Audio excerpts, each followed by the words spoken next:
आता देवेंद्रजींच्या नेतृत्वाखाली आमची टीम काम करते आहे आणि आपल्याला एवढंच सांगतो की ज्या योजना आम्ही सुरू केल्या, लाडक्या बहिणीच्याबद्दल खूप लोक मध्ये चर्चा करत असतात, मीडियामध्ये देखील चर्चा होते आणि लाडक्या बहिणींना देखील मी सांगू इच्छितो, इथं मुख्यमंत्री स्वतः उपस्थित आहेत, लाडकी बहीण योजना जी आम्ही सुरू केली आहे ती कधीही बंद होणार नाही।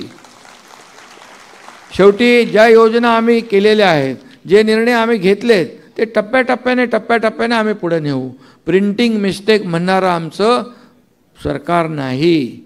सरकार आलं की योजना विसरले असं आम्ही करत नाही, कारण शेवटी आपले महाराष्ट्र राज्य जे आहे हे प्रगत राज्य आहे।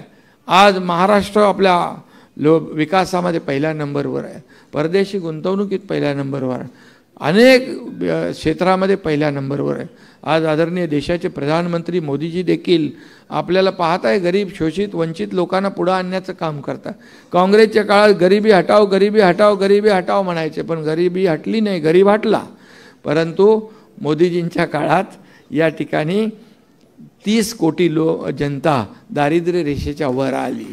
आज 80 कोटी जनतेला आज पोटाला अन्नधान्य देण्याचं काम मोदीजी करतात। सर्वांना घरं आज आपल्या मोदीजींच्या NDAच्या सरकारमध्ये सुरू झाले। महाराष्ट्रात देखील आपण मोठ्या प्रमाणावर सर्वांसाठी घरं, PM पंतप्रधान आवास योजना असेल, आपली गृहनिर्माण योजना असेल, यामधून करतोय। म्हणजे खऱ्या अर्थाने रोटी कपडा मकान देणारं केंद्र सरकार आणि राज्य सरकार आहे। हे डबल इंजिनचं सरकार आहे, याला पुढे वेगाने न्यायचं आहे आणि तुमचा देखील सिंहाचा वाटा यामध्ये राहणार आहे। आणि म्हणून तुमचं सगळ्यांचं मनापासून मी अभिनंदन करतो, मनापासून आपल्याला शुभेच्छा देतो। धन्यवाद।